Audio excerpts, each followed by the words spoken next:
that whatever Jagmeet Singh says in a few minutes, it's all just a show. It's pathetic, really. It's pathetic that he has let somebody else do the dirty work for him in propping up Justin Trudeau. It's pathetic that he won't take ownership for his own maneuvering and positions. It's really weak when you think about it, that he has delegated this type of thing and that he won't stand up and clearly answer to Canadians, that he wouldn't do it 2 weeks ago when he had that big, dramatic and showy display. So that's the important message today. Whatever he does in the next little while, don't be fooled. It's all an act. A few moments later. So we will not be supporting Pierre Poilievre's motion. Hey everybody, welcome back to the channel. Boy, has a lot of stuff been happening since I've been gone, which I do want to apologize for. My kids got sick, been having to take care of them as they've had kind of like a flu fever type situation, up all night, not really sleeping, so haven't been able to make any videos. However, they are in the mend, which is great, and today was a wild one in the House of Commons. So I thought, why not do a quick little video on this? And what I mean by this is the clip you just saw there, where Jagmeet Singh finally came out and announced that he will not be voting non-confidence with the Conservatives in order to force an early election. Now, this is something that we've all speculated for the past few weeks now, and Pierre has made it very apparent by pointing out that he's been asked 31 times, no answer. This is prior to the House. As they've been gone back to the House, he was asked 40 times, no answer. And then Andrew Scheer just today pointed out that he was asked 49 times before he even answered. And Vashi also asked the NDP Deputy House Leader, Julian, why Jagmeet hasn't answered this or taken so long. And he just kept brushing it off, saying, he'll let you know tomorrow. He'll let you know tomorrow.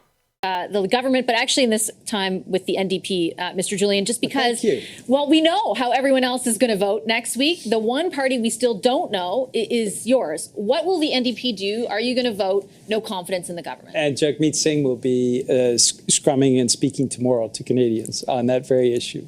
So why can't you just tell us now what you're because going to do? I'm going to let the leader speak to Canadians. He's been very effective on that. We've certainly seen over the last few weeks. So the question that Jagmeet Singh has been asked 31 times in the last week, and he has refused to answer, is whether he will vote non-confidence to trigger a carbon tax election. He voted 24 times for the carbon tax, and since he did his dramatic video, he has refused to answer 40 times whether he'd vote non-confidence.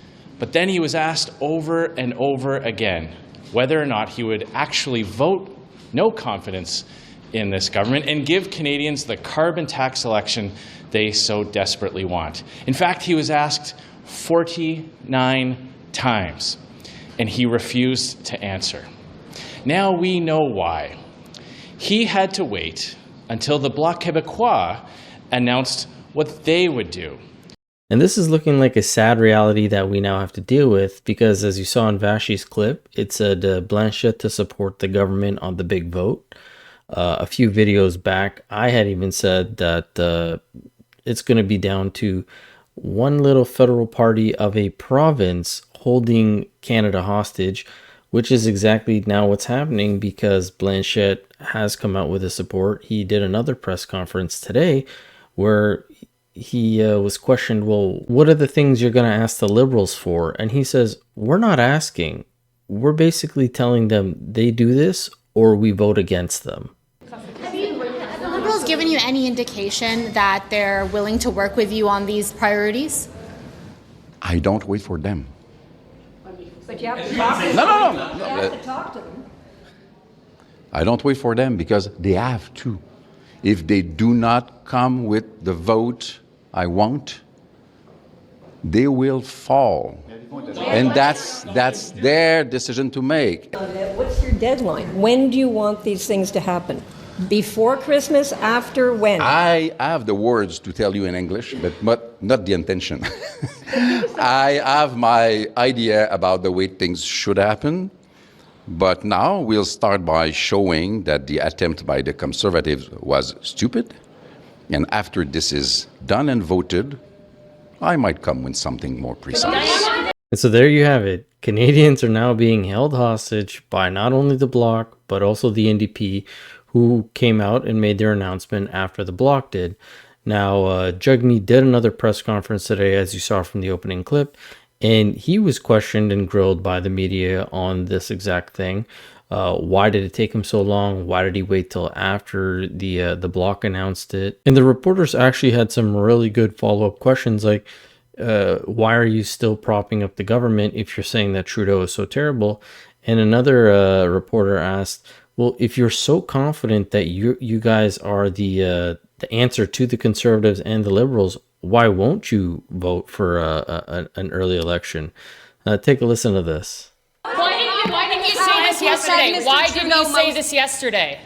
We are letting you know today. Why didn't you say it yesterday? You've had more than 24 hours. Why did you wait for the Bloc to say this first? Other than to maybe give yourself some political cover, why didn't you say it yesterday? We're letting you know today.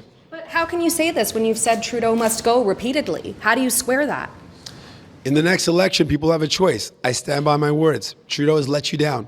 Trudeau has let you down and does not deserve another choice. We are building a movement. We've shown that with 2 by-elections where we were the only federal party that had us, that was in the competition, that won one and was in the competition in the other. We were the only federal party competitive in the island of Montreal, on the island of Montreal, and in the suburbs of Winnipeg. So we are building a momentum. We're building a movement.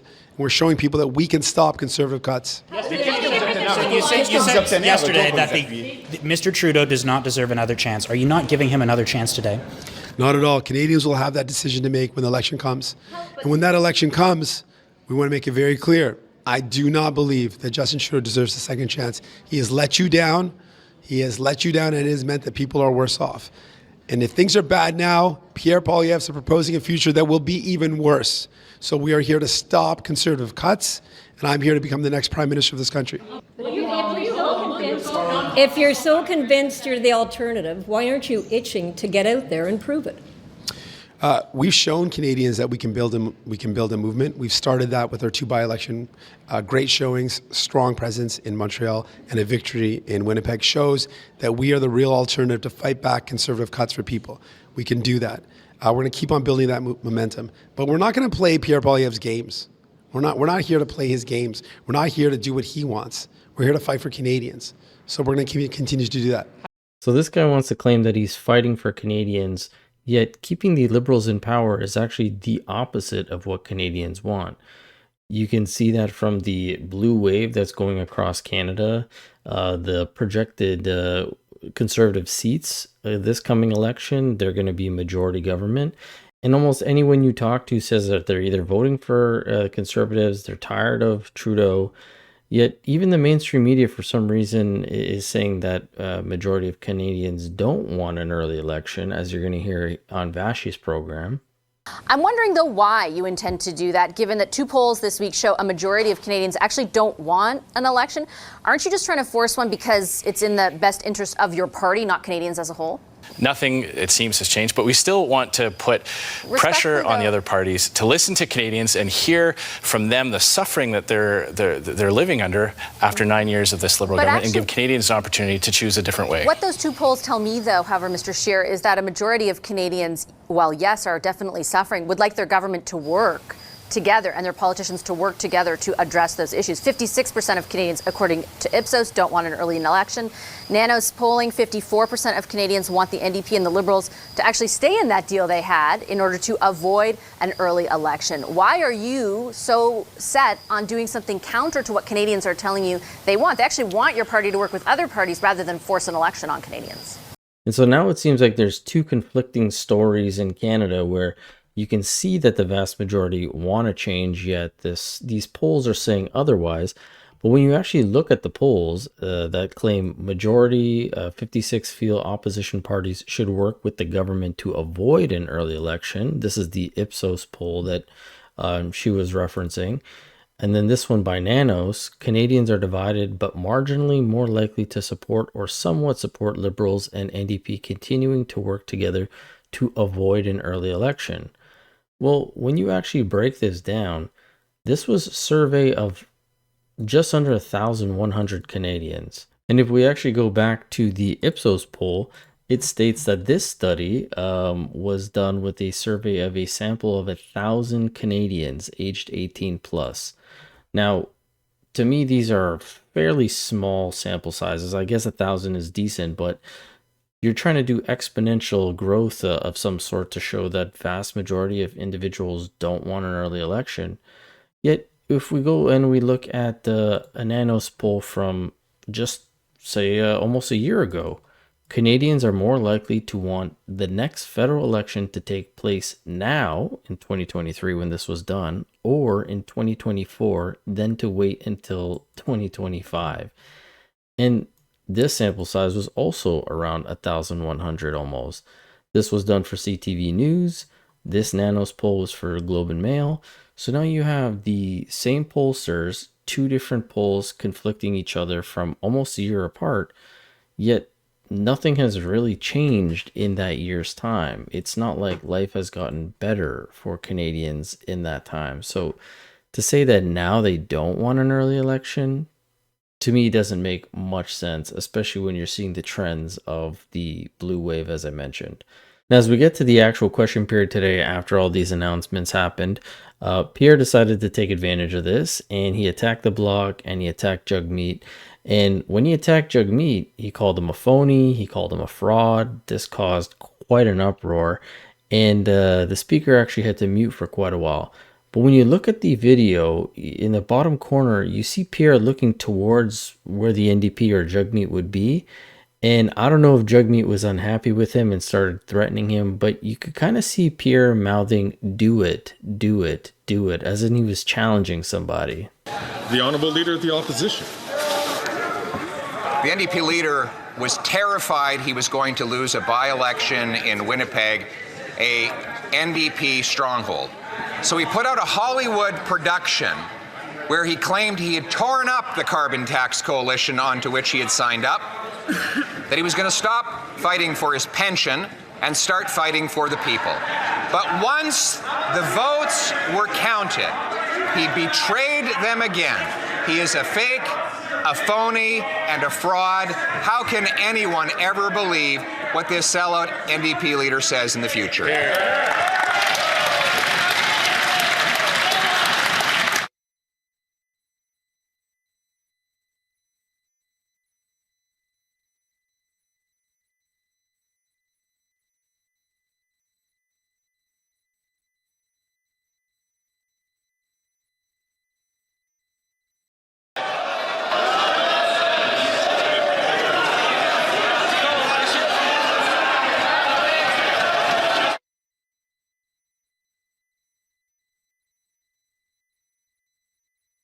And if that wasn't interesting enough, as it cuts back to Fergus like you saw, and he's about to address the House of Commons, he unmutes and you hear kind of a big uproar with the people in the House.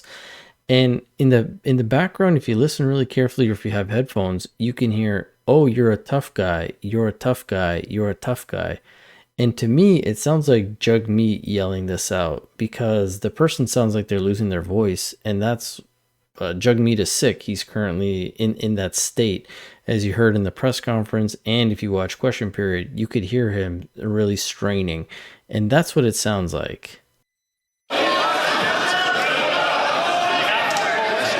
Colleagues,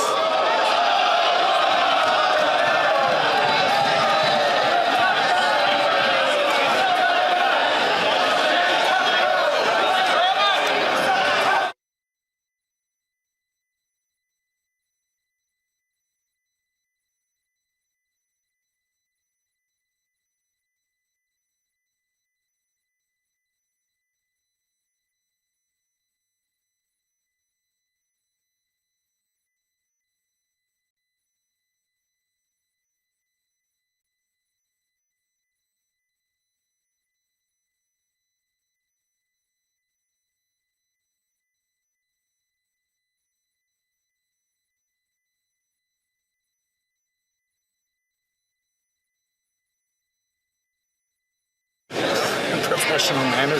Colleagues, order.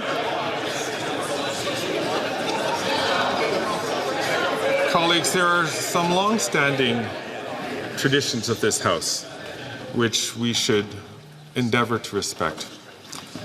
It is important that we ask questions in question period to make government accountable to the people of Canada.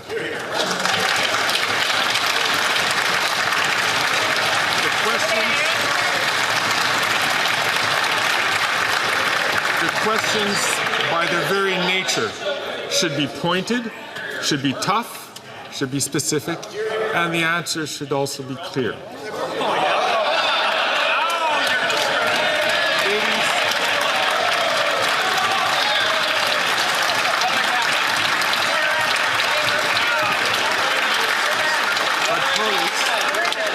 But colleagues, for this